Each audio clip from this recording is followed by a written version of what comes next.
Good afternoon, and welcome to the Center for Global Development and to the February edition of the Mass Ave Development Seminar. Thank you all for being here. And let me just put in a plug. My name is Justin Sandifer, and I'm a research fellow here at CGD.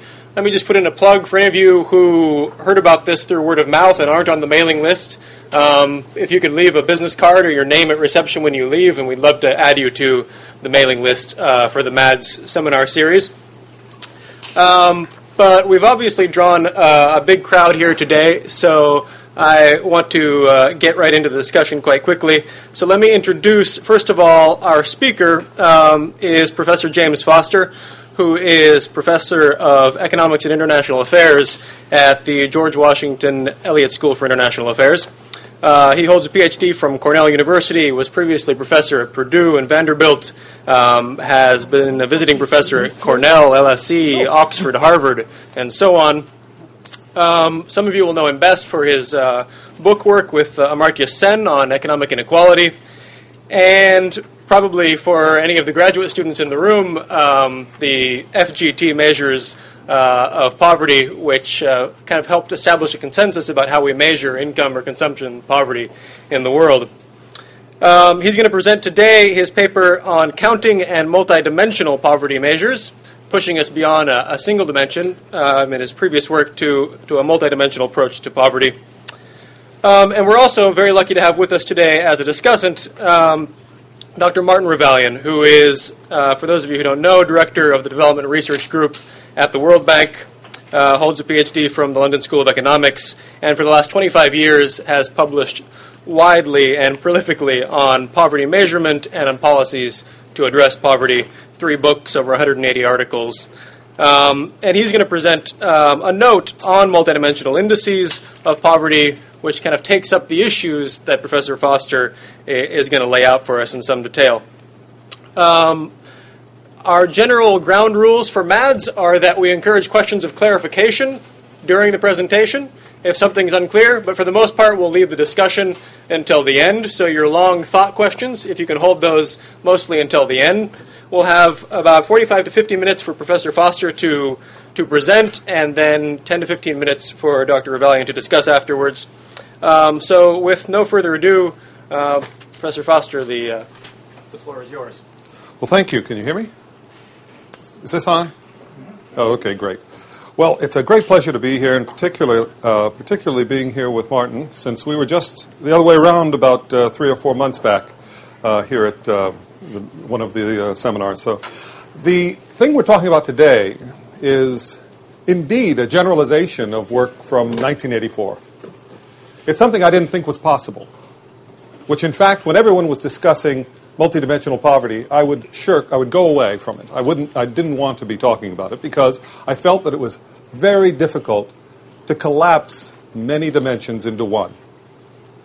I thought by doing it ahead of time, you would invite all kinds of questions of, well, what's the trade-off between the various levels of the variables? And we'd start asking all kinds of interesting questions that I think couldn't be answered.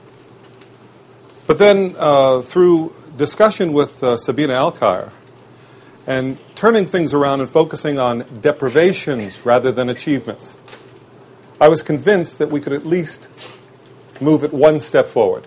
And this is the result of that work.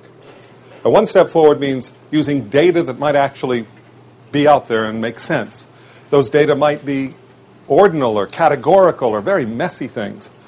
Can we combine dimensions in a coherent way that we could explain to others what we're in fact measuring? That's what the question is here. So let me give you some reason why we're here. Why multidimensional poverty? Why are we interested in that topic? I mean, one of the reasons we might be is that we might think that when it comes to identifying who's poor and in measuring how poor they and the country or region might be, there's more than just income or consumption that we might want to look at. If that's the case, then we have to look to broader measures. Now, it may not be that the broader measure you'd want to look at would be the one that I'm presenting. I'm giving you one that is a potential measure. Okay? Could it be that we would combine dimensions together all at once? No, I'm not going to be combining the dimensions beforehand. I won't be averaging out achievements. That won't be done here. Instead, I'll focus on the usual way of thinking about poverty, modified in terms of Sen's capability approach. So poverty here is the deprivations. It's a capability deprivations somehow put together. So why multidimensional poverty has hit the scene? Because some people think we should go beyond income. Some people think that the capability approach could inform policy. It could inform the way we evaluate poverty. It's a conceptual framework that allows us to imagine the particular dimensions of life that are important for us to be or to do. So with that, others have put together approaches of measuring multidimensional poverty. In fact, Martin has in a paper on poverty lines. And others have thought about it. The way that that's being done is, again, aggregating first. Secondly, thinking about deprivations. I go the other direction. Data. There are many, many more sources of data, particularly within country. Across countries, I mean, there's some least common denominator problems that exist, as we all know. But certainly within countries, we're seeing a great deal more data, which would allow the kind of analysis that this approach needs. What is needed? You need to be able to identify a person or a household and their different dimensions. You can't simply slice on one dimension, anonymously get some kind of an indicator, slice on another dimension, slice on another dimension, and mash it together. No, the idea here is to identify who it is that is poor in terms of their own characteristics, their own levels of attainment in many things at once. There are now tools that allow us to measure multidimensional poverty, but the ones that had been going on up till now were a kind of straightforward generalization of the unidimensional case. In particular, they didn't really seriously think about the notion of this is quite interesting. What is in here? Could I ask? I'm interested about this. What is? The zapper only works if you leave the door open. Ah, okay. So that's how it works. If you're Great. on the other side of the screen, you would not get the light in your eyes quite so much. Fine idea. Thank you. But then I'd have to be behind here. You can go even farther. Ah, great. Well, if you don't mind, then what we have then is that the previous technology didn't pay attention to identification. Who was poor? It simply said, well, if you're deprived in any dimension, we'll just add you in. But the whole issue is who is poor in a multidimensional framework. Aggregating, I think we've more or less handled in the unidimensional case. It's what you do to get to that first step. When you're in a unidimensional world, poverty line, easy, not much to talk about. Of course, a lot goes into creating and justifying a poverty line. But in the multidimensional world, it's much more complicated. Finally, all of these reasons why we might be interested in multidimensional poverty are much less important than the final one, which is that countries, organizations, NGOs, many different people who are part of this enterprise have been searching around for approaches for measuring multidimensional poverty that are sensitive to each deprivation that a person might experience. This is what is bringing us along, actually. It's that people have been asking, and consequently we've been responding. So let me give you a hypothetical challenge. This is to kind of get you involved in the idea. A government would like to create an official multidimensional poverty indicator. Here are some desiderata. It should be understandable and easy to describe. It should conform to some common sense notion of poverty. It must fit the purpose for which it's being developed. It should be technically solid, which I assume means it's in a published paper somewhere. It must be operationally viable, and it should be able to be replicated so that you can see over time what's happening to poverty. So these are the desiderata. What might we do? Well, one approach might be, let's look at each dimension separately, take a unidimensional poverty measure on that marginal distribution and see what's up. That's a good approach for understanding low education or poor education among the whole population, including the non-poor. You could do it for health. You could do it in other dimensions. But that's not really what we're getting at in our paper. Okay? We're interested in the joint distribution, and that joint distribution tells you if people are multiply deprived. If they're multiply deprived, then we consider that a priority to go after them first. And that's what our measure is trying to do. Perhaps we could just say, well, look, why are we undertaking this enterprise? Why don't we simply have one measure here, another indicator here, maybe of attainment, and that would be good enough. Maybe it would be the poverty measure. Let's have a pantheon of numbers, a vector, an MDG, 1, 2, 3, 4, 5, 6, 7, 8. You have many dimensions. Would that be good enough for undertaking policy?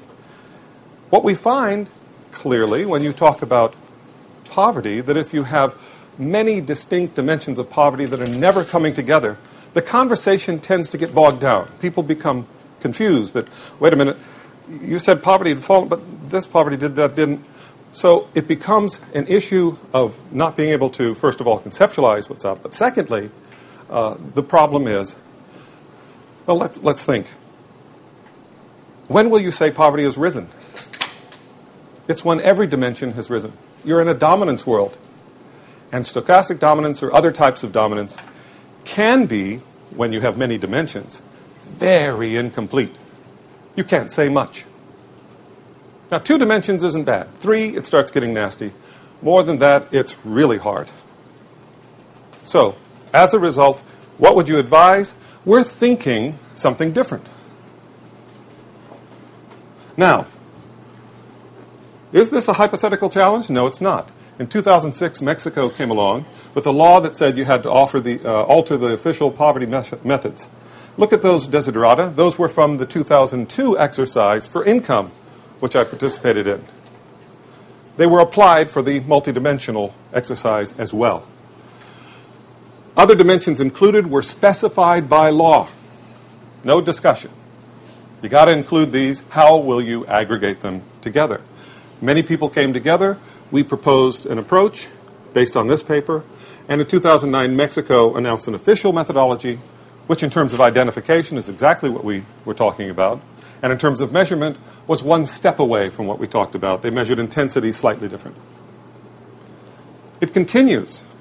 Bhutan's Gross National Happiness Index is built on this framework that I'll be telling you about today. In Chile, there was a conference with about 400 folks discussing this approach. London was the release of the MPI, the Multidimensional Poverty Index, one specific example of the approach, which might be able to apply across countries, albeit imperfectly. OFI is the group that put this together, Oxford Poverty and Human Development Initiative, and they continue to be active in this space.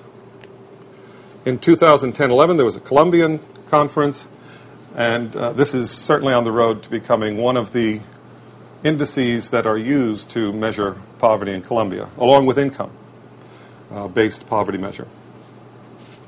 We've had workshops on all kinds of related areas, including missing dimensions, how do you weight across dimensions, country applications, other measures such as measures of governance based on many dimensions, aggregated the similar way, targeting, robustness, one of the ones I've been most closely involved in. What happens if you change these weights or change these other parts of the methodology? Do you still have a similar picture of poverty? Rights and Poverty, a conference going on at GW this spring, which is co-sponsored with the bank, and Ultra Poverty, which is still in the planning stages at GW.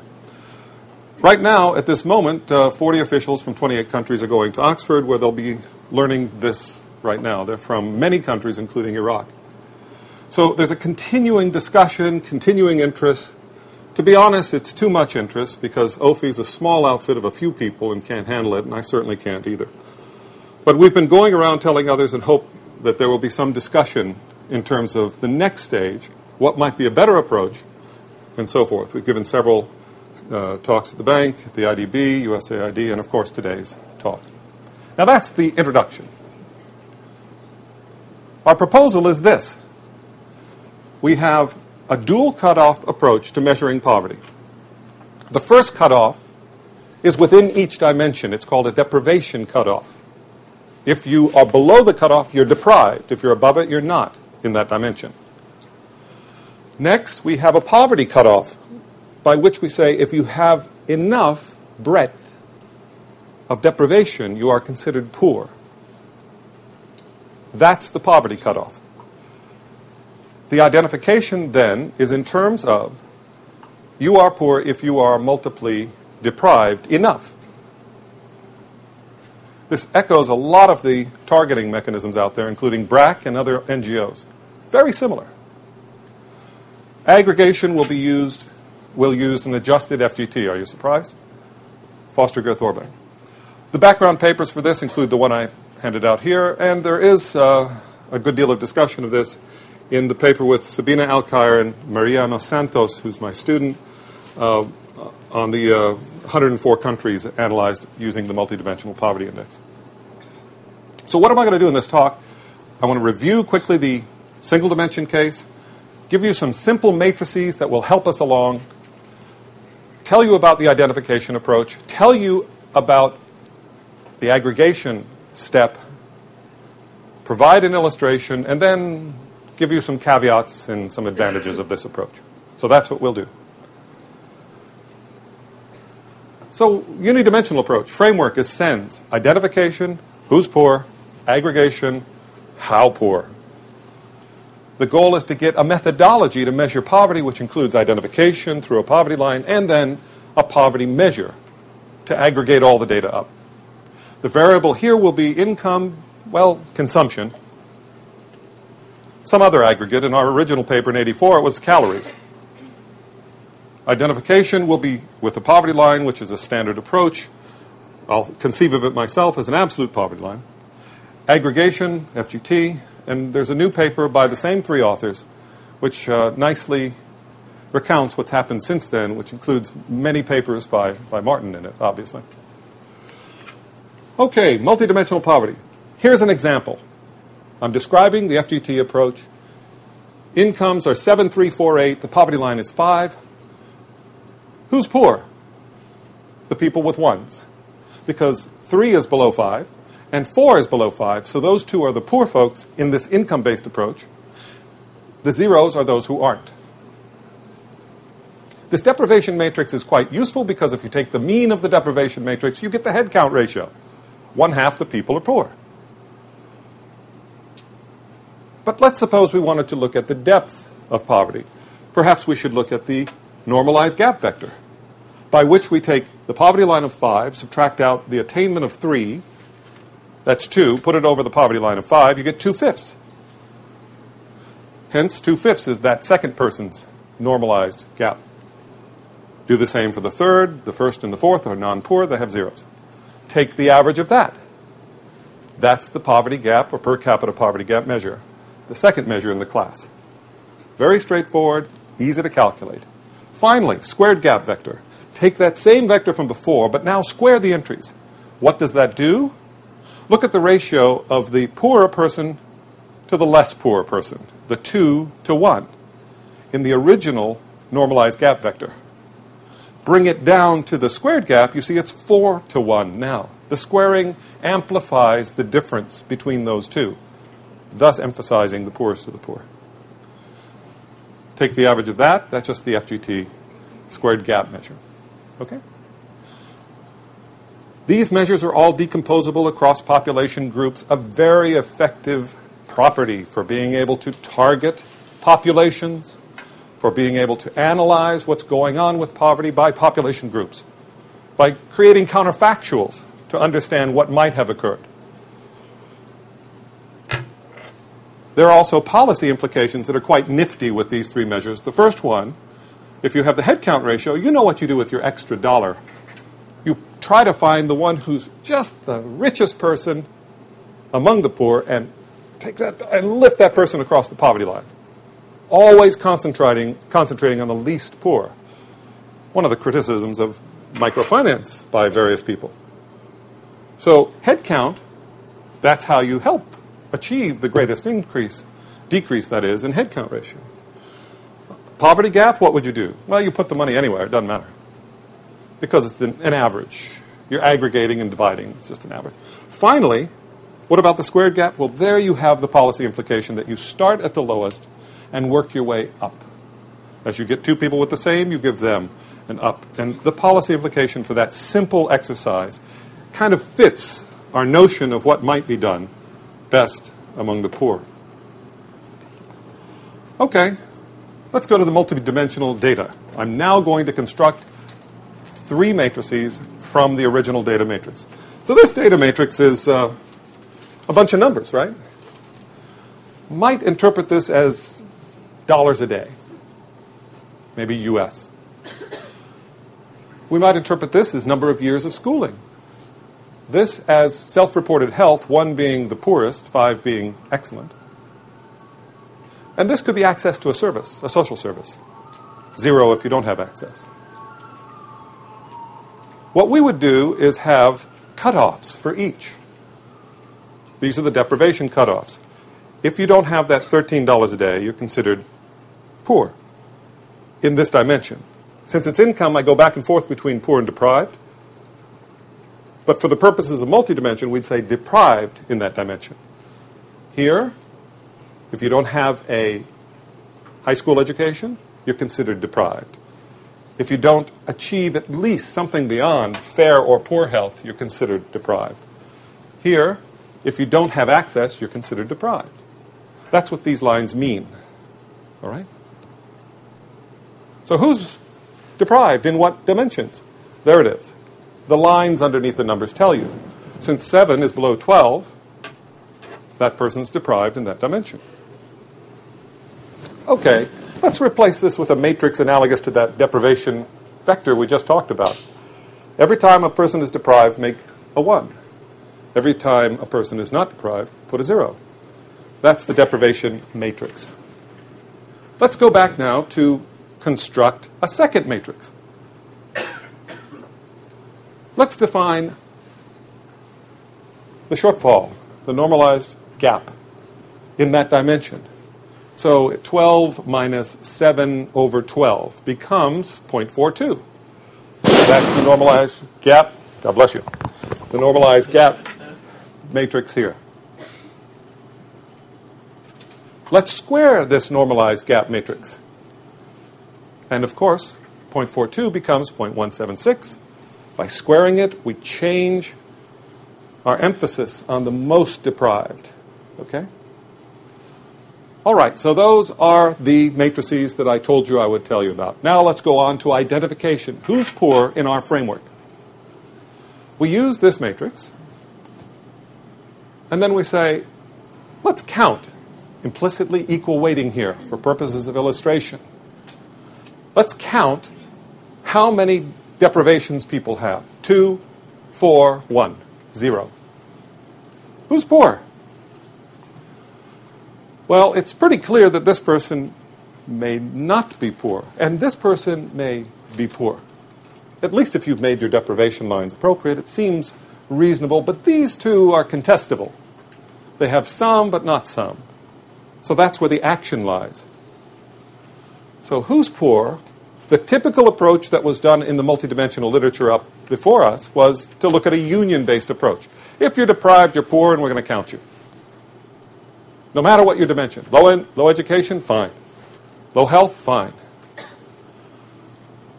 So any dimension, if your count exceeds or is equal to 1, C1, C2, C3, C4, is greater than or equal to 1, you're considered poor. Who's poor? These people are. So what difficulty might we have with that? Well, a single deprivation could be for something else besides poverty. I mean, it may not be associated with poverty. And so UNICEF, when they implemented something similar to this, said we're going to count, make sure that we have several deprivations before we consider a child to be in poverty.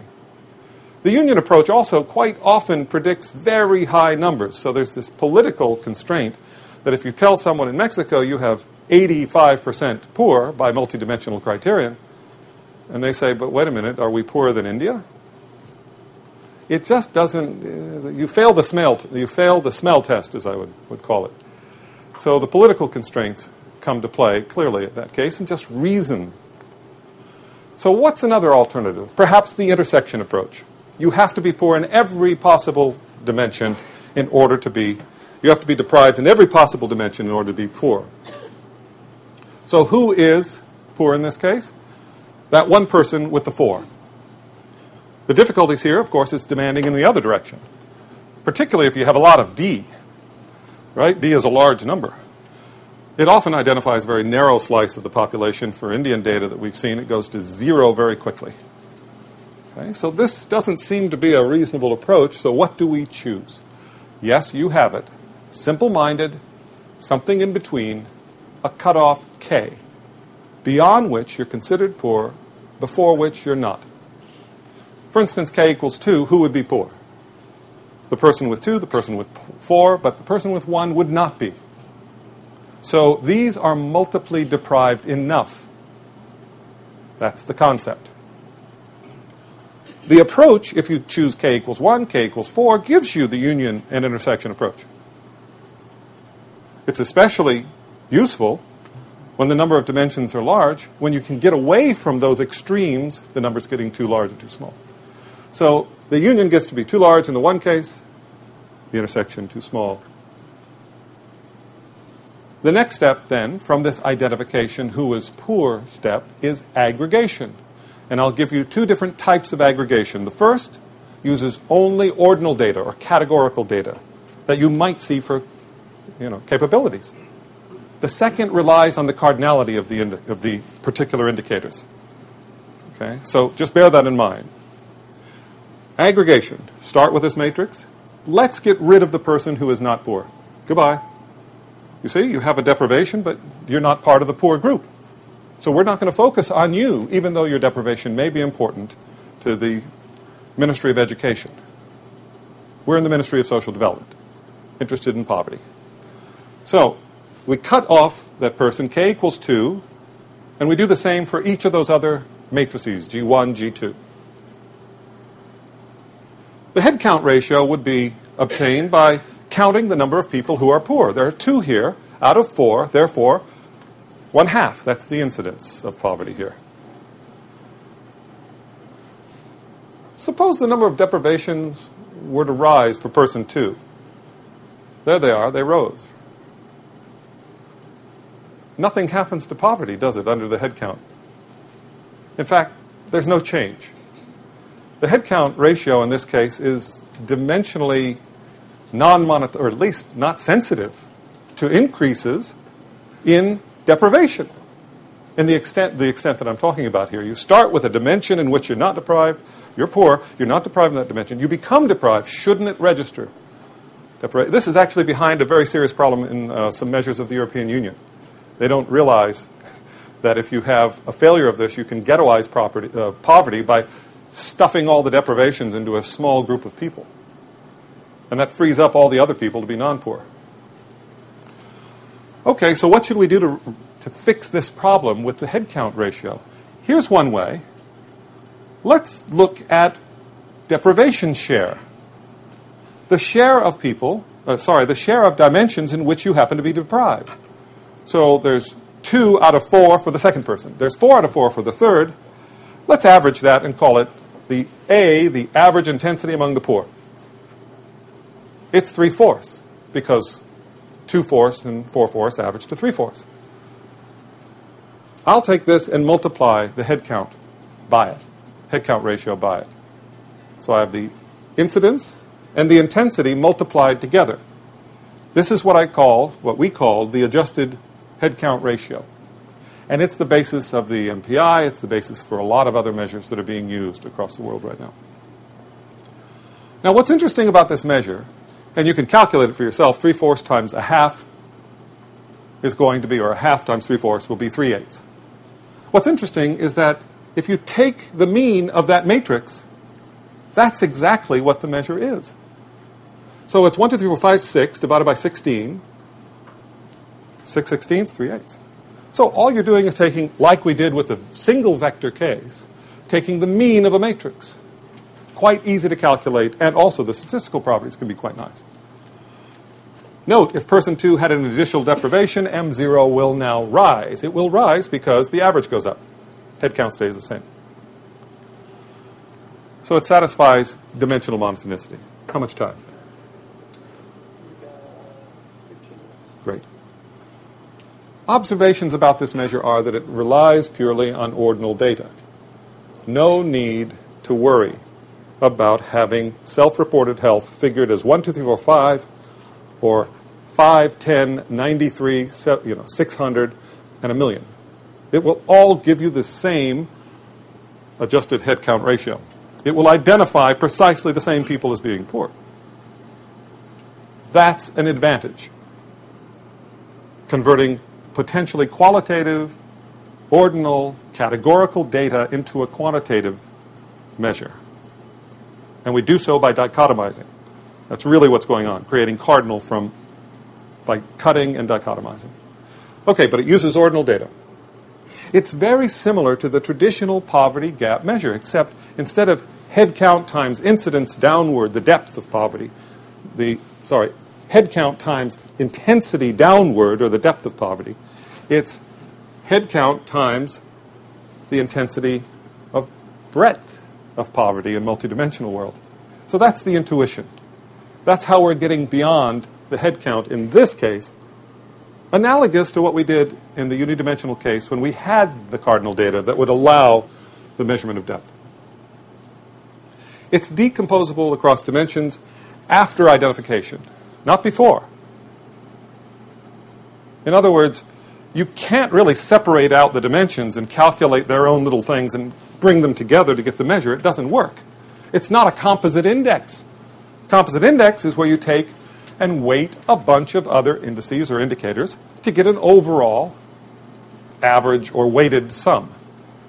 This is not, because it depends what you have in one dimension as to whether you're going to count it all when you put the other dimension in there. Remember, we censored that person? We have to first identify, then we censor. So it's not fully decomposable, and that's a good thing.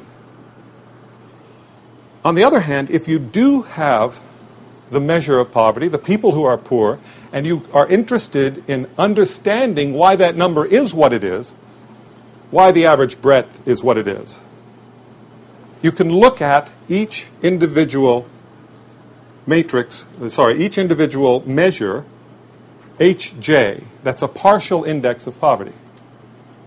Okay, that's a definition I used with Sen in the book. This partial index is interesting because it says what is the frequency or the share of the population that would be both poor and deprived in dimension J. It's not just deprived in dimension J because it includes non-poor people by this definition. So if you take these interesting partial indices, very interesting ones, you can analyze them separately and combine them to get the overall indicator in a way that's somewhat analogous to the decomposability across population, but not exact because it's across dimensions. Still, it allows you to target in on different aspects. Again, focusing only on the poor, not on everyone. Now, I could talk about this one for quite a long time, but I won't. There's an axiomatic characterization of the entire approach using some axioms on freedom and unfreedoms. I refer you to a paper in the recent handbook on social choice and welfare. This only requires ordinal information. What if you can measure downward in each dimension? Well, you can go further and analogous to the FGT approach, right? Depth and severity, if you will. Let's look at the normalized gap matrix. Take all the non-zero entries. Their average would be called the average gap across all deprived dimensions. G is multiplied by HA to get M1. That's the adjusted poverty gap measure. It includes a lot of things, and it doesn't say it on this slide. Fair enough. I'll tell you what it includes. The intensity abroad, the average intensity downward, and the frequency. All three are included. It also happens to be the mean of this matrix. So just like in the one-dimensional case, poverty gap, you get, in the many-dimensional case, a very simple and easy calculation to get the result, to get the number. Obviously, in a deprived dimension, if a poor person becomes even more deprived, this will reflect it, because the depth now is being measured in each deprivation. And so it satisfies monotonicity. It reflects those three dimensions. There it is. Okay, so let's consider the matrix of squared gap. Yes, take the mean of that, and you have the analog, the adjusted FGT index. It satisfies a transfer property, emphasizing the poorest of the poor, etc. Incidence, intensity, depth, and severity, and focuses on the most deprived. And you could continue with the entire class of analog FGT, all the power alpha, but let's not bother with that. Okay, how much time? Excellent. So we have an example, and this is in the paper, and it's merely supposed to be an illustrative, and it does have the equal weight case. It does not have the more nuanced weighting structure that you might think would be more appropriate. So what will I measure? Income, self-reported health, health insurance, a 0-1, years of schooling. Profile of U.S. poverty by ethnic racial group. First, here are the groups. Populations are given here. The percentage contribution to the population is given by the percentage here. So that's the percentage of the population that's Hispanic, Latino. Here's the percentage that self-identifies as white, African American, and others. The income poverty headcount looks like this, or at least it's a rough approximation. Obviously, our data may not be as broad or as wide as other sources, but illustrative only. 35% contribution. Now, what does contribution mean? It means as a share of overall poverty, what are we talking about this group contributing? And that depends on their population share as well as the achieved level of the headcount ratio for that group. Multiply the two together. So we see this as the distribution, with whites, of course, contributing most because of their large numbers, but Hispanic contributing quite a lot, and African Americans as well. So this is the income result. Let's look at that and imagine that instead of using just income, we went beyond to these other dimensions.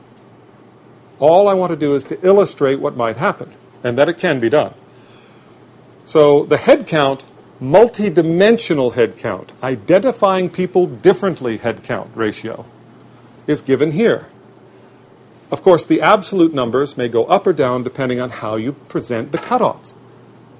But here are the percentage contributions of the various groups, and we see an increase among Hispanic Latinos. What happens is that we have the other dimensions that are now becoming more important. Whereas in income, we had less importance. Now, the dimension of whether you have health insurance, which, by the way, could be a choice variable. Be careful here. In this country, it is. Okay? But just using it as a service that is or is not being accessed. Okay? Percentage contribution is going up, going down, and down for the other two groups. But that's just the head count. The head count ignores what's happening to the intensity. Well, it so happens with these data, the percentage contributions don't change a whole lot because the intensity goes along with the head count in this case. So look at the percentage contribution of H versus M0, and we see it's pretty similar. It does go up in particular ways, a little bit higher, relatively for Hispanic. Okay. All right. Now, what I wanted to bring you to was this. This is a way of looking across the dimensions and seeing the HJs I was referring to earlier. So the percentage of this group which is poor and deprived in income, in health insurance, in schooling. So that 0.229, go back in the previous, it's that 0.229 of the M0 right beneath it for the first group. Okay? So I'm taking that number, the 0.229, and tearing it apart by dimension to get health insurance. We see schooling. We're actually understanding what dimensions people who are poor are deprived in. Okay? Well, you've identified them using the same technology. Now, you could do the same thing with income-based poverty by exploring what percentage of people had which types of characteristics, but it wouldn't be contributing back to that income-based poverty because those dimensions are not part of the definition of the income or consumption-based headcount. Okay? This allows that. And so you can see that, okay, the contribution to Hispanic poverty is, well, you see the high percentages coming from the schooling and the health insurance as related to the others. Particularly health is very low. White, it's pretty even across the board. Mostly income and schooling from African American, but health is still pretty high. You get my point. You can get a sense of what the deprivations are that are driving the number M0 by looking at this. So I've given you an unweighted example. I've given the whole discussion without weights. But weights can be applied and are applied all the time in Europe and lots of places when they do multidimensional analyses. I thought I'd just give you an example of alternative weights. Suppose that you decided to put income as having 2 out of the 4 weightings on it. So half of all weight is going to income, and an equal share is going to the other 3 dimensions. Okay? I wanted you to think what would happen with the k equals 2 cutoff. What would that mean in terms of poverty? It would mean you could be poor if you were deprived in income alone, or if you were deprived in all 3 of the other dimensions alone, or more. Okay? That's what it would mean to have the cutoff at k equals 2. If you made the cutoff k equals 2.5, or change the inequality, the weak inequality, to become a strict inequality, same thing, you would have poor if income poor and suffer 1 or more other deprivation. This is, in fact, the definition in words given by Nolan and Wieland. We're just including that as part of the general framework that you can shift around. And you can see why it's becoming what it is as you change the k, change the weights, etc. The other thing I'll mention about this particular weighting is it's entirely analogous to the way the Mexicans did choose to measure multidimensional poverty. They put half the weight on income, the other half on the social dimensions, and said that if you're deprived in any social dimension plus income, you're poor. So that's the identification approach, but with 6 instead of 3 others. This is identification. This is just finding out who's poor. Down here, aggregation still has yet to go. For consistency's sake, we use the same weights in aggregating up an individual's deprivations to get the overall measure. So we use weighted intensity, where if income has half the weight, it gets half the weight. Okay? And if this only has a third or a 2/3 or a 1/6, then we only use a 2/3 or a 1/6 in aggregating up how broad or the width of poverty for an individual. So there are lots of problems with this approach. I could tell you tons. I will tell you some. First of all, there are no trade-offs across dimensions, which, in case there are trade-offs that people can make across dimensions, means that you're somewhat overcounting in your eyes. Wait a minute, you could have made another choice that would have been more optimal for you. Right? You could have traded off, and with what you had, your bundle, you could have bought that. What we're getting at is what is. Okay? What did people choose? What they have. So the justification we call the can't eat a house justification. You can't transfer when you're stuck in a house. You can't sell the house. You can't do it. It's there. You use the services, but you can't eat the house. Okay? Therefore, it's not substitutable in that sense across dimensions to take a deprivation you have in food and make it because you're living in this magnificent mansion out in California, Orange County. So we're measuring what is rather than what could be. And in essence, we're echoing the call for consumption as opposed to an income basis for poverty. Because, of course, consumption is what you're consuming. It's not what you could have consumed to an extent. Okay, I'm just saying the income, you have other income floating around you could have used, but you had to use it elsewhere, and you could only consume a certain amount. So in that sense, not in the sense that you could take the same income and buy other commodities and so on. Not in that sense. I'm just saying the distinction between consumption and income. So this approach is fundamentally multidimensional. Some people don't like it. Why should we care about each little deprivation? Why not just aggregate up across achievements and get an indicator which then we can look at a common cutoff? But then you ignore entirely lots of dimensions that could be deprived in that are aggregated away. So in doing such, we need to set a deprivation cutoff, need to set weights, which is similar to just selecting dimensions, right? Because 0 weights on a dimension means you're not selecting that dimension. So weighting is similar to choosing what you choose for your dimensions. Need to set poverty cutoffs across dimension. There's lots of parts. Is it robust? We've done a lot of analysis on the robustness, and we're getting very, very robust results for the simple MPI, 80, 90%, not disrupting, for changing the weights from, the equal weights to 50, 25, 25, for instance, on the 3 dimensions of the MPI. But of course, it isn't always going to be robust, and that will tell us something too. Here's an example of changing K, and we can see that we have robustness, at least in the first 2 comparisons of countries, even if we let K go from the most to the least. Now, and below we have some crossing occurring, but it reminds you of poverty orderings or poverty comparisons, doesn't it? In the usual sense, where you vary a poverty line and see what happens to the headcount ratio, to the FGT 1, 2. So we have some robustness and hope for robustness. Gaston Jelinek is doing a lot of the analysis back at Oxford on this. It's got a neutral aggregation approach. It ignores couplings of disadvantages above the cutoff. It doesn't get into substitutes and complements like Francois Bourguignon would love us to do. We're just being neutral. We're adding them up. Later on, we can add on to that to have the refinements. We also have discontinuities all over the place because of the identification approach. But they're more frequent, but less abrupt than the headcount ratio. Headcount ratio jumps hugely. But we have gradations as you go across dimensions. It isn't an abrupt jump for most of the time, okay? So what are the advantages? Well, it's intuitive. I think it is, and people I've talked to seem to understand it.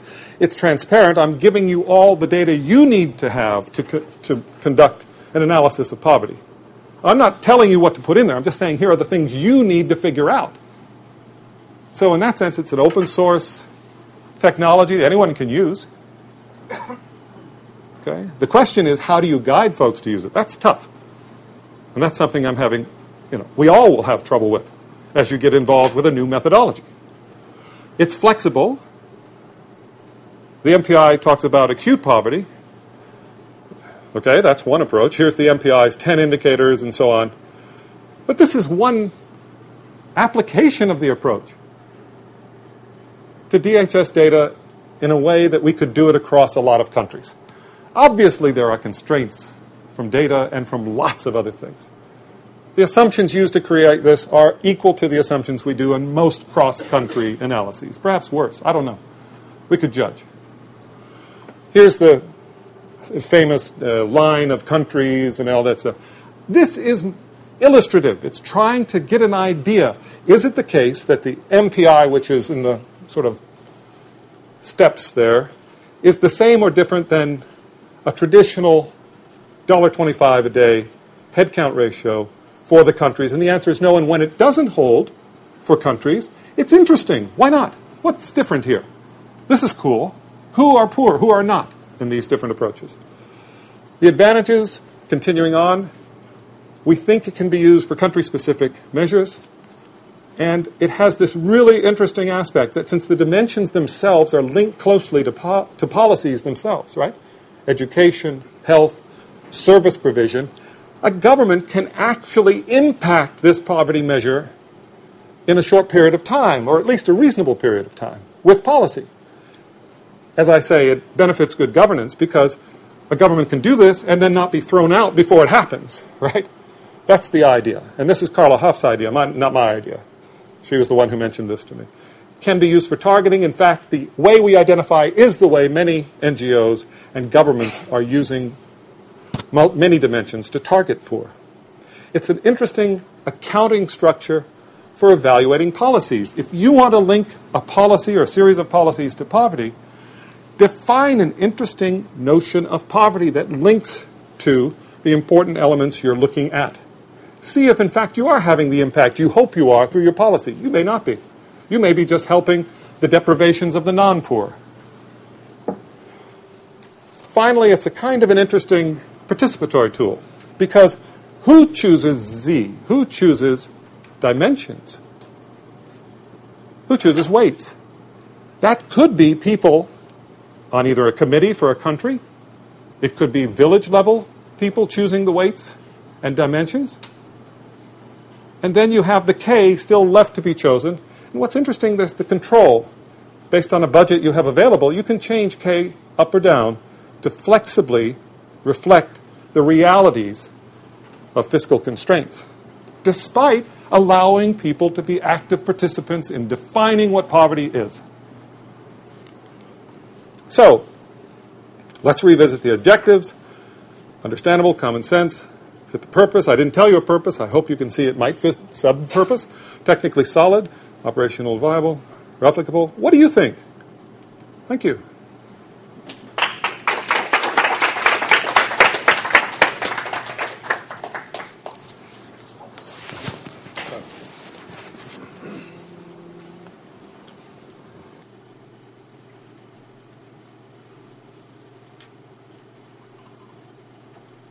Thank you very much, James. We'll turn it over to Martin. Okay.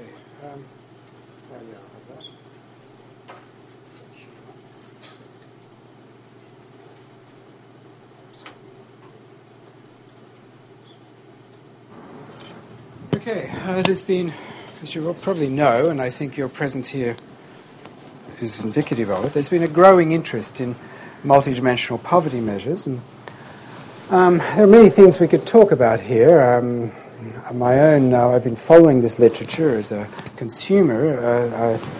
I think the first paper I have read on the literature was by Kai-Yuan Chu at Hong Kong University, a very nice paper and a very theoretical paper, followed by some work by Francois Bourguignon and Satya Chakravarty. I think the Foster-Alkir is the most developed, the most elegant of the papers in this literature to date, but I'm sure the literature will progress. I want to just step back a bit and think, what are we doing here and why are we doing it? I've sort of got two hats here. One is as a consumer of theoretical work on poverty measurement, and with that hat on, I appreciate a lot of what James has said, and I certainly think this is the most interesting of the multidimensional indices of poverty to date. But with my other hat on, as somebody who is first and foremost concerned about good evidence-based analysis for poverty reduction, I'm a lot less convinced. I want to go back to what I see as the primary issue here. Should we be advocating multidimensional indices of poverty or multiple indices of poverty? If I look at prevailing practice, I'd say it's very much multiple indices of poverty. But let's ask ourselves, well, if we're going to follow this route, we have to ask ourselves, what's different about a multidimensional index of poverty? Well, the first thing that's not different about it is multidimensionality. Multiple indices of poverty, the approach we find in MDGs, all World Bank poverty assessments, every World Bank poverty assessment I've ever seen has multiple dimensions of poverty. It has multiple indices of poverty. It just doesn't have a multidimensional poverty index. It's not multidimensionality at all. In fact, there's only one, to my knowledge, unidimensional poverty index in existence, and it's no longer used, and that was actually, it might also be Burma, but Vietnam used to have a rice-based poverty measure. It measured poverty purely by consumption of rice and set a rice-based poverty line.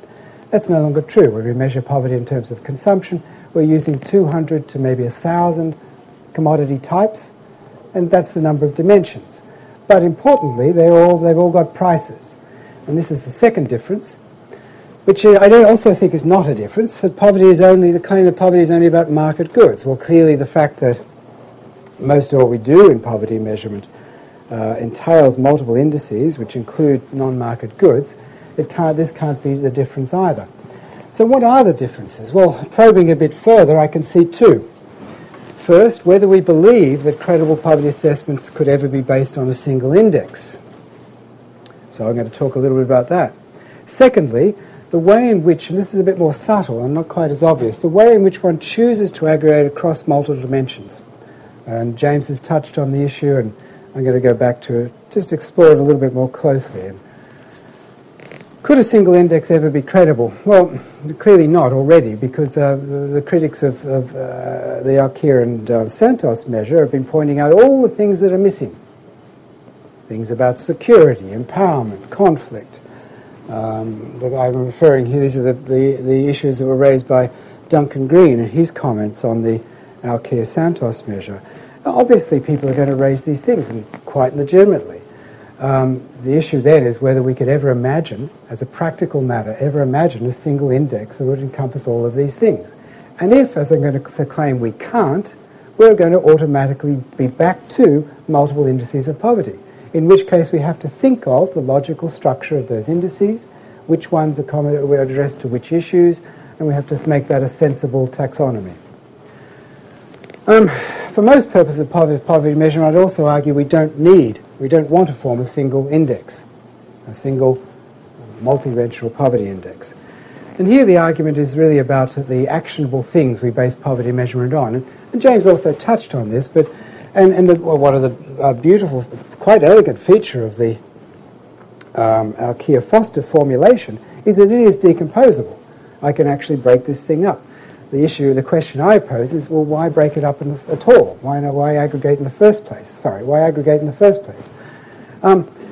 Some of the indices found in practice are readily unpacked, but it's not so clear that we needed to add them up in the first place.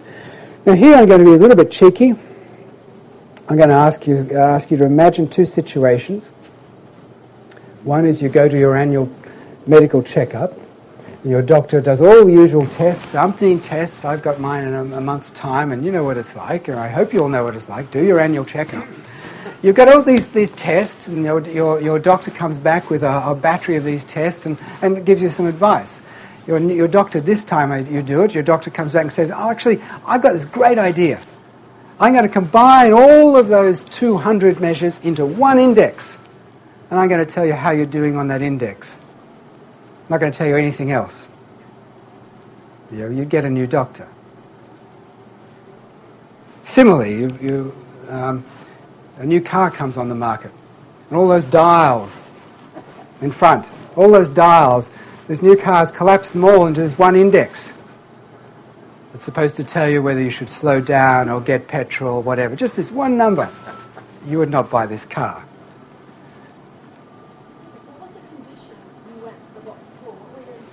You're doing your annual checkup. And you don't know about annual checkups yet? You'll get there. Another example, why would we want to measure, why might we want to measure hunger separately to poverty, income poverty? Precisely because of the things that are missing from an income poverty measure. What are those things? The income or household consumption poverty measure is typically based on household aggregate consumption or household aggregate income. It doesn't tell you anything about distribution within the household. Similarly, it doesn't typically include non-market goods. Hence, I should look for other measures that capture the things that are missing. And that's where I think the importance of the taxonomy comes into it. We have to think of what's missing from one measure to know why we need a second measure. In the case of hunger, it's obvious to me. What's missing from a composite index based on household consumption or income is distribution within the household. So I use a hunger measure, which is trying to get at the anthropometrics of children or some adults, which is trying to get at things to do with distribution within the household, which may also be good proxies for non-market goods, access to public services, for example. Now, the second set of issues about the space of aggregation. This, I think, is a certain amount of confusion about this. I repeatedly hear this, and James alludes to it. I think he's getting more careful on it, but I think there's a bit of a confusion here. When we think about attainment aggregation, this is the standard, what James calls the unidimensional poverty index. And it's based on, imagine two goods with two cutoff points, Z1 and Z2, and prices P1 and P2. Okay? You have to know these prices. Here's a simple, this is much simpler than the measure that James showed you, which is much more complex analytically. I'm just giving you a simple example of deprivation aggregation, where I weight the deprivations. I have a weighted average of the deprivations in these two dimensions. Right? So this doesn't use the joint distribution or anything. It's the simplest possible deprivation aggregation. Here I have the poverty measure, the proportion of the population below Z1, the proportion of the population below Z2, and I aggregate that. The point I want to make, well, first thing, it's a fluke if these two things would ever be equal. Well, that's obvious. There's no reason at all they'd ever be equal. It'd be a complete fluke. If we think about an X1 and X2 space, the sort of diagram you get from basic consumer theory, we're talking about, in attainment aggregation, we're talking about the number of people in this triangle. In deprivation aggregation, we're talking about some weighted combination of this group and this group. For example, we might look at the joint probability. We might say you're poor if you're poor in both dimensions. That would be this area. But of course, there are many other possibilities. Now, clearly, they won't be equal in general. But the point I want to make is, by doing this, I am not avoiding the problem of setting prices. I am just moving it into another space.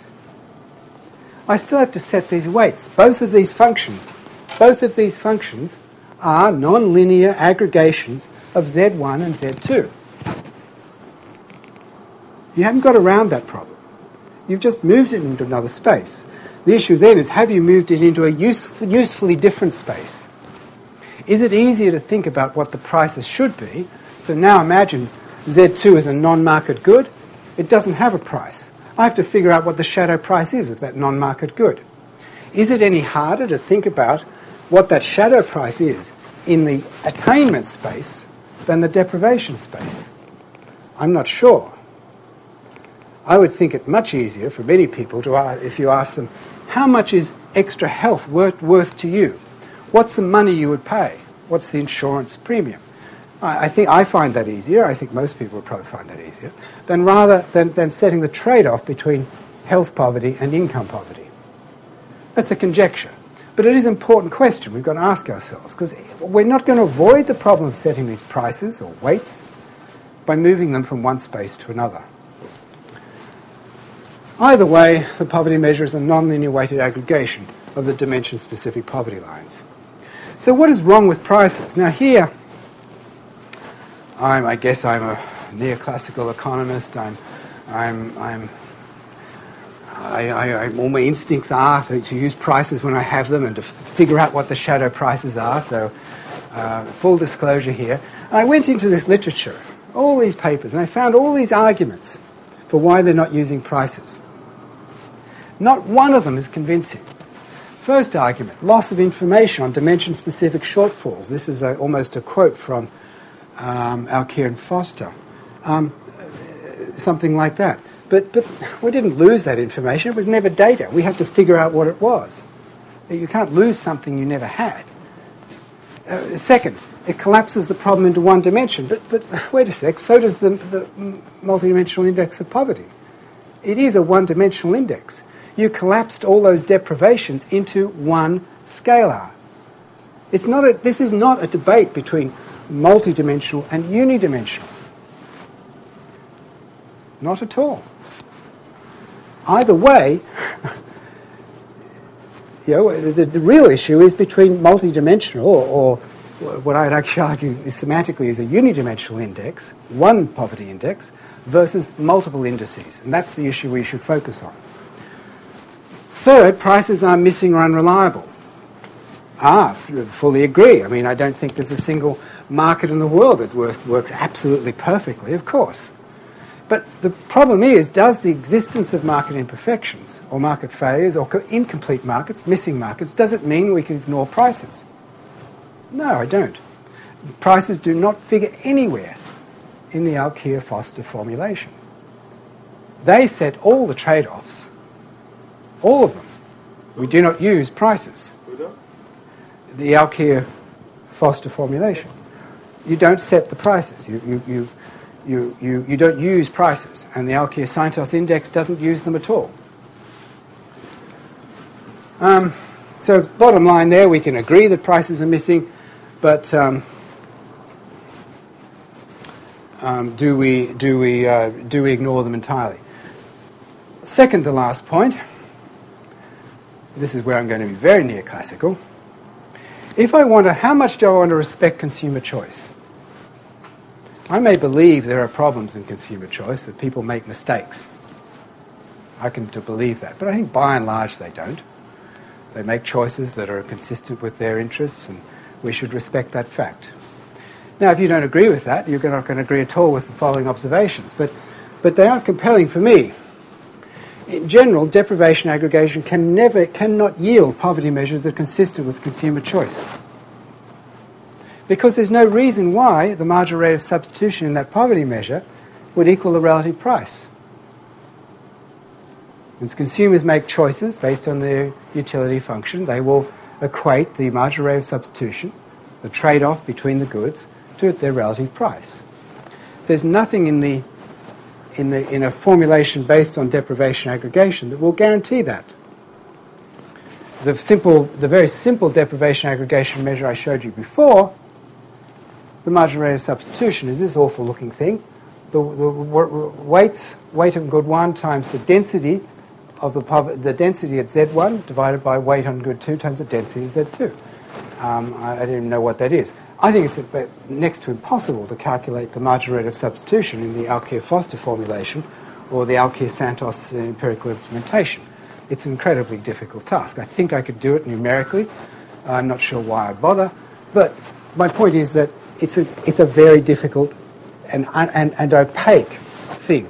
The trade-offs measured, the trade-offs embodied in these indices are unclear, and most importantly, no reason to presume they have any relationship with relative prices. So we have to basically throw out not just prices, but any belief that consumers know what's in their own interests. When calibrated correctly, attainment aggregation is consistent with consumer choice. This is exactly what we do when we try to set poverty lines. We try to make sure that the poverty line is consistent with the choices made by people at the poverty line. We don't like using a share on food, which is very different from the share on food of people at the poverty line, the share of their money, of their income that goes to food. We try to make everything consistent with consumer choice at the poverty line. And there's a good reason for that, because we want to make sure that if people think that they're less poor, our poverty measure will, less poor in the welfare sense, they're better off, we want our poverty measure to respect that fact. If everybody's better off in situation A than B, then poverty should surely be lower in situation A. Now this point about the joint distribution. Now here I think this is really the strongest analytically and most attractive feature of the Alkir-Foster formulation. It's a beautiful feature, except when you start to think about the data. And particularly the Alkir-Santos measure, which is the most developed empirical example. And the key feature the key feature here is that this formulation requires that we know everything. All the dimensions have to be known for each household. So we have to rely on a survey that can capture all of those dimensions. That's the data limitation. Every measure has a data limitation. That's the key one for this measure. That's very different to what we do with multiple indices of poverty. We use the best survey possible for consumption poverty measurement. We use the best survey possible for measuring child mortality, the best survey possible for measuring whatever it is, empowerment or self-efficacy. Of course, what I'm saying here is it brings a huge advantage. You can learn more about the joint distribution. Of course, you can learn about the joint distribution in many ways, and there's a whole body of statistics about studying joint distributions. The Alkir-Foster poverty measure is not the most obvious tool for that purpose. But it's a tool. It's certainly, that's on the table. And I think that's a very interesting direction that they've taken. The problem is what happens in empirical implementation. I'm running out of time here, but this is the last slide. So as I see it, the real challenge remains. It's the multiple index challenge. I would hope that we stay focused on that. I think we're asking too much of a measure of poverty to include all of these things. The data limitations alone are going to make this problematic. But I'm not convinced that it's the right thing to do from the point of view of informing policies or understanding poverty. Okay, thank you very much. We want to leave some time for questions from the crowd, obviously, but I think it would be unfair not to give James a couple minutes to... You think so? I don't mind. I'd like the crowd to get involved. That'd be a lot more fun. A number of things were said there that I'd disagree with. But maybe I'll summarize it this way. I'll say, what is to appear above the fold? You know the newspaper. What do you have above the fold? That's what's most important. That's what garners attention. That's what people pay attention to up front. Should you have these other dimensions included in the very definition of poverty, above the fold, or relegated to somewhere back in the appendix? So what we're trying to do is to propose the idea that it may make sense in some circumstances to consider these other dimensions and to put them at first rather than last. Okay? So that is the first thing I would say. When you use a definition of poverty that's based entirely on consumption and then report poverty results, they are going to reflect consumption alone. Zero weight. Anything else. Period. Okay? So we're proposing an alternative that doesn't have that property. Okay. Secondly, best available data. Very interesting question. In my way of viewing best available data, it's linked data, that you can identify people and their circumstances. The other data are useful for other purposes. They're not best for poverty analysis, however. So linked data that link these dimensions or dimensions of interest to people, not anonymous slices of the marginal distribution of one or the other dimension, as we saw a second ago. I'm interested in knowing your tools for evaluating joint distributions in particular because it is a dicey problem how to understand joint distributions. In particular, I notice your example had two dimensions. That's where my stuff is totally uninteresting. It's when you get to 3, 4, 5 dimensions that things start becoming interesting because you're not in the fully union case and not in the fully intersection case. You're somewhere in between. That's an important point. All the analysis that I've seen for multidimension, particularly the ones that have been tried to be implemented, have eventually come back to the two-dimensional interpretation. Ours is by definition beyond two-dimension, trying to get into the multiplicity of deprivations that people can have. It is a different thing to think about aggregating achievements than aggregating deprivations. Deprivations we can have a sense of. We count them all the time. Your doctor counts them. If you go to the hospital, what does your doctor do? To analyze whether you are seriously sick enough to go ahead of the next person. It's called triage. And there are a great number of triage scores that are used that are very similar to our index. They look and see whether you satisfy or don't satisfy a problem for many different dimensions. They aggregate the dimensions. If you're above a cutoff, you're brought in there first. Consequently, that analogy is not particularly correct. Okay? There are other cases where, of course, to go into a more nuanced understanding of what particular ailment you have in a doctor's office in a more relaxed time, well, they'll use a computer program which goes through each of the potential diagnoses, evaluating each. If you get high enough on that particular index, then you're taken in for further tests. But it's all contingent. And it's all very subtle, and it doesn't warrant, simply saying one aggregate index. That, of course, would never make sense. Well, a few more things, but I want to let people have their fun. All right. Okay, so let me just shut up for the moment, and we'll continue in just a moment. Great. So let's go ahead. Thank you. And let's go ahead and gather a few, and then we'll come back. So 1, 2, and 3 are on the table here. Me, do you want to start us off? So it strikes me, James, that Yeah. that your index is absolutely paternalistic, and I like the Interesting. I like the idea of the triage example. Triage is a case where, in fact, there is a single index because you have something that you're trying to predict, which is the probability the person's going to die right there in the waiting room before you Exactly. submit it, right? Mm-hmm. So I'm not sure what plays the role of that dependent variable in your analysis.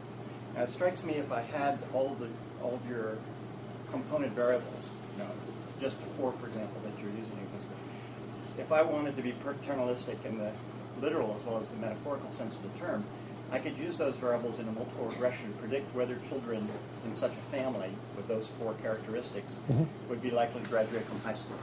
Mm-hmm. And I could use that probability of whether the child would graduate from high school, and I could paternalistically decide that that's going to be my definition of poverty, regardless of the prices of those 4 commodities or of anything else.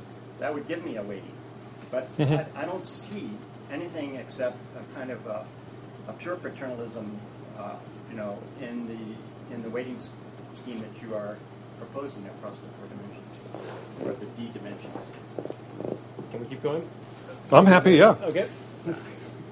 Yes. Hi. So I have a quick question on the way that one can compare the MDI across the multidimensional poverty measurement approach that you just discussed across countries and also across generations over time. And the issue is actually the way that it's you're defining the variables, which is we've got some variables which are stocks and some which evolve over time with age. So take the example of health. I haven't got the point of an annual checkup yet, but I've certainly seen a deterioration in my health over I'm sorry.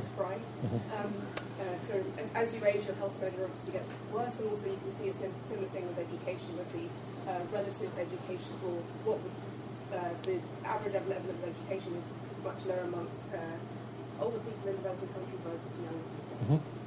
So the issue is, how do I think about the comparison even across countries when you've got a different age distribution in different countries?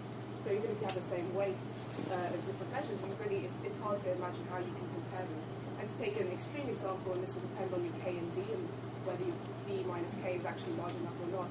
But if you have a country where you basically have across the age distribution all of the dimensions of deprivation of the same apart from health, which deteriorates with age, you chop off the oldest people, your M0 is going to decrease, right? Even though actually in terms of actual deprivation on average in the population, is this right? I think this is right. You'll end up with a decrease in the measure of poverty, even though on average in the population that's still alive, you've got a similar level of deprivation. So how do we think about the type of variables that you choose along with the distribution of age and how that evolves over time, and assessing how one thinks about it across countries and also the evolution of in this index. All right. Thank you. We'll keep piling on. Yes. I have a question for James on the policy implementation and targeting, government targeting. One common analysis we do in poverty analysis in East Asia Pacific I work on is just simple tabulation of those social dimensions, social indicators you listed in your MPI over consumption deciles or consumption quintiles or over ethnic groups, over races, and then you can achieve the same goal targeting particular groups. Because you can see a lot of times the minorities or the people in the lower quintiles are more deprived than their counterparts. So the only difference between aggregated indexes and this type of analysis is this. Our analysis wouldn't give you a newspaper headline index people can easily compare across countries over time. Right, like the head count ratio is one of those, or like the FGT is another one of those, right? Yeah. So with the analysis we could do, like the way I described, like tabulating social indicators over consumption compels.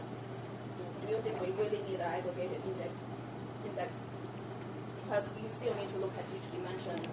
If people get interested in the weightings, in everything, they still need to look at each dimension separately. Okay. Take a minute on that. Oh, sure. Well, it is interesting, paternalism. Goodness gracious. This came up in parts of the discussion as to who chooses weights, who chooses other aspects of measurement. That's always a great question. Who chooses it? And for the example that we have here, we have a choice, the MPI or the head count for that, income head count. We have a choice that was created by people who put together the index. Now, in the MPI case, they did go to the villages, and they did look and talk to people, and this was done again and again and again. So there's incredible respect for participatory approaches because that's what Sabina started out in at the bank. So it makes sense that she would do that. On the other hand, if this were the story ended, I'd probably agree with you. But that isn't where the story ends. That's where it begins.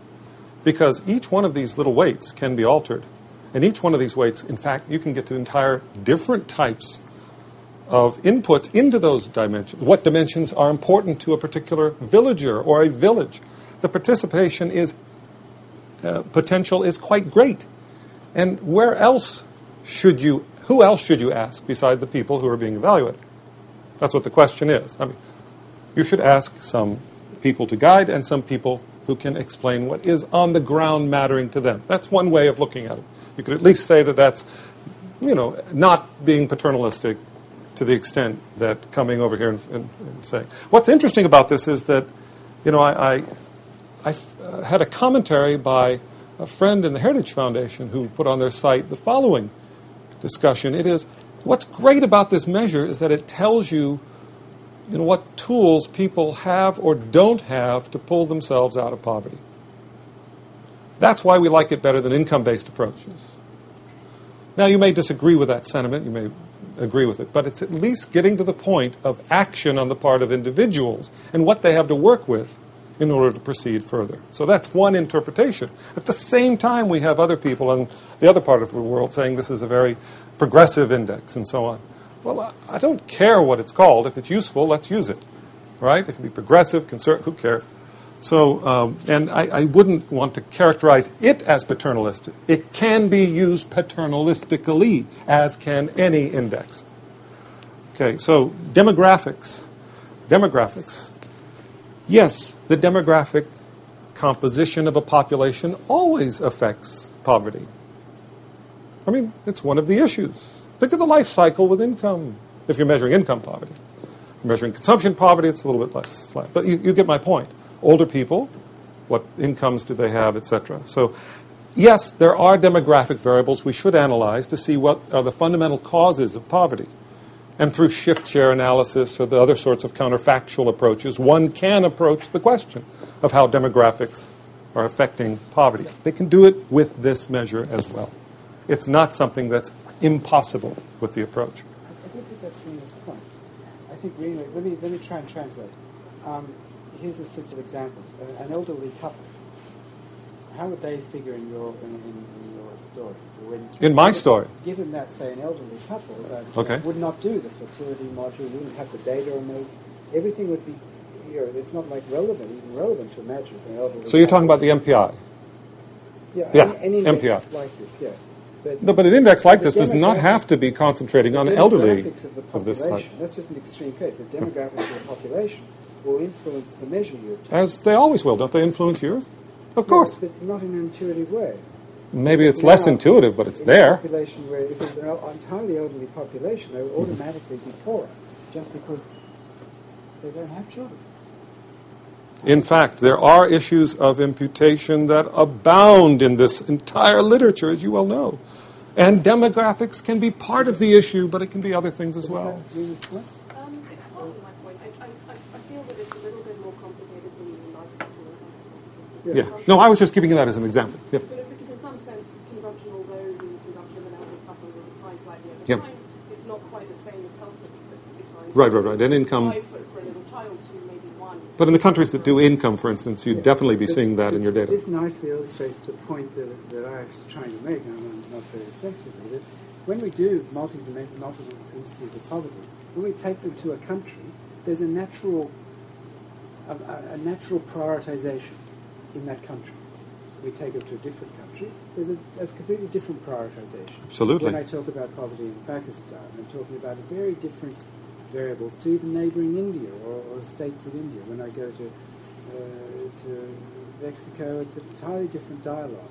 So there's a natural weighting. I couldn't imagine finding a common weighting of these deprivations across these countries. And the same point would apply within a country if I'm comparing a remote rural area versus an urban area. So in a sense, the multiple indices of poverty approach essentially says just that. It says, let's do our best job of coming up with the multiple indices, and the weighting, if you like, of deprivations, if ever is necessary, is a problem we address at the coalface, at the actual point of policy discussion. Oh. That, in a sense, is the approach we've been taking in poverty assessment. But that misses the point, doesn't it? Because you're defining poverty by one variable. That's the point. We're defining it by a set of variables. No, by income. By a set of what variables? This is a straw man. Nobody is defining poverty by income alone. Oh. Okay. The fact that it's not defining. You identify people as being poor on a basis of what other variables? Please let me know. No, we identify people as income poor. We might look at people as health poor. We may look at people as education poor. We may look at their empowerment, their rights. Okay. These are all completely legitimate. But what do you report when you report poverty? What do you report above the fold? In all of those things. You look at a bank poverty assessment. It's there, I agree. I'm with you on that. Look at the MDGs. I'm with you on that. It's above the fold issue question. It's not in an appendix either, James. Okay, well, it's on the second page. Question. I understand. I mean, I agree with you, but one point I'm not interested in actually supporting you or anything. But when you are talking about going to Pakistan and India and Mexico, then you sort of like there is a natural sort of weighting process. Okay, you are saying that. Yeah, okay, to the extent that it's necessary. Yeah, exactly. Yeah. Then, sometimes it's not necessary. I'm not talking about the one multiple dimension or whatever, but what he's talking about is, yes, that weighting is done by you and then policymakers. But what he's saying is that weighting is done by villagers or whatever. So, what is the there's who is doing weighting? That weighting is done by the designer of the index. No. That's not what he said. Yes. If I understand that he said that people went and then really consulted with the participants. I don't know how they consulted. That's another matter. I'm not getting into that kind of thing. Mm-hmm. I'm not getting into that kind of techniques. But you know what? Let's take a look at... That's what he's saying, that, okay, they consulted with participants, and then they had weighting, and then you went to the certain country, and then you and wise men had a certain weighting. Mm-hmm. So anyway, this weighting is the issue, but both seem to sort of like talking about some weighting done by someone, but who should do it, that matters. Yeah, let me clarify. Okay. You only need to set these weights across these different deprivations if there's a policy that spans them. Mm-hmm. In other words, I have to have a policy, for example, that where the value I attach to a child's life, because there's an implicit valuation of life in the Alkia Santos and in just most of the multidimensional indices that we see, because they aggregate child mortality with incomes or goods. Mm-hmm. That's an implicit valuation of life. I'm not saying you don't have to do that. I'm saying only in certain policy questions we do. Mm-hmm. Actually, it's rather rare. In fact, I don't know of a single case in 30 years in this business where I've actually had to do that. But I accept as an academic point that sometimes you do need to set weights across deprivations for policies that span those deprivations. But as a practical proposition, I'm questioning whether we need to worry about it. Now then, the issue is, do we need to construct a measure right from the start which does that? However we came to these weights, however we did it across these deprivations, do we need to start there? And my point is, no, we don't. I agree that it has that kind of. It's a very nice day out. I like the weather. It's on the fabulous. Other hand, as you said, it's sort of Very like nice. people, general people. In terms of targeting, in terms of the really policy, I agree with you. But in terms of general public's understanding, certainly it has a point because in this democratic world, the general public sort of like understanding matters a lot in terms of the amount of the aid or whatever is involved in terms of development. So Okay. I agree. We're running out of time here, but so let's give James 1 minute to come back. Okay. On that. And then we should wrap up. Yeah. So I'd rather actually let people ask more questions. I feel bad being the talking one. Sorry, I was interrupted. But Okay. the fact is we don't set. I'm not in the business of setting weights. I'm not in the business of setting cutoffs. That's not what I tend to do. I tend to be in the business of going to other people and talking to them about what they think they would like in Mexico or Colombia or Chile or, other places like that. So if James is ceding his time, can we have one last question from the floor? Yes, please. Two parts to it. Benefits and costs of doing it. Is it worth it? We already have It's true. whatever we have at the bank. We have this. So the question is, what are the additional benefits? Second is reveal preference. Yes. I'm neoclassical. What Greg says. I'm an economist, but I'm not necessarily a bad person. Me too, brother. But there we are. If it really is true that people buy the things that are on their list within the income consumption constraint, then they really ought to get all of these set.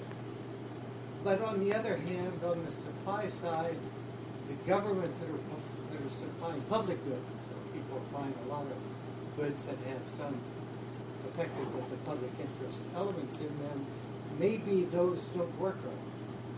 And there's a lot of evidence they don't, and so maybe the gain or the benefit is helping governments identify what's wrong with their current package of No, this is exactly right. In fact, I call attention to the Human Opportunity Index at the bank itself, which is, in the most extreme form, a multidimensional index that's very closely related to the MPI, very closely related to the Human Development Index, inequality adjusted. The whole purpose of that thing was to assess how well services are being provided across a population and whether there's some kind of equal opportunity. And it's so natural to consider that question. And our measure is attempting to do that, but now focusing on deprivations, focusing on the poor. Their measure is taking into account inequalities. Ours is poverty. So in that sense, they're different. But it is indeed linked to getting to that very important problem that has been somewhat neglected. To talk about your previous cost versus benefits, I mean, the 104-country exercise was done on a shoestring. I'll guarantee you it was extremely cheap. And it can be done by lots of people in this room. So, and in each of those 104 countries, Yep. you went and asked all the people in all the villages what their weights would be across the nations. now let me ask you this question. For a cross-country exercise, how would you go about doing such issues? Is there any way possible? Could we talk about poverty lines that might vary across countries? You could do. You'd use prices. Okay, fair enough. Thank you. Yeah. All right. I like prices actually, and I want to include income in our measure. We've tried, desperately to include consumption and income. The data aren't there yet, but I think Martin is going to include a little bit more in his data sets to let us expand. On that note, thank you. Thank you very much to both of our presenters. Really appreciate it. Thanks.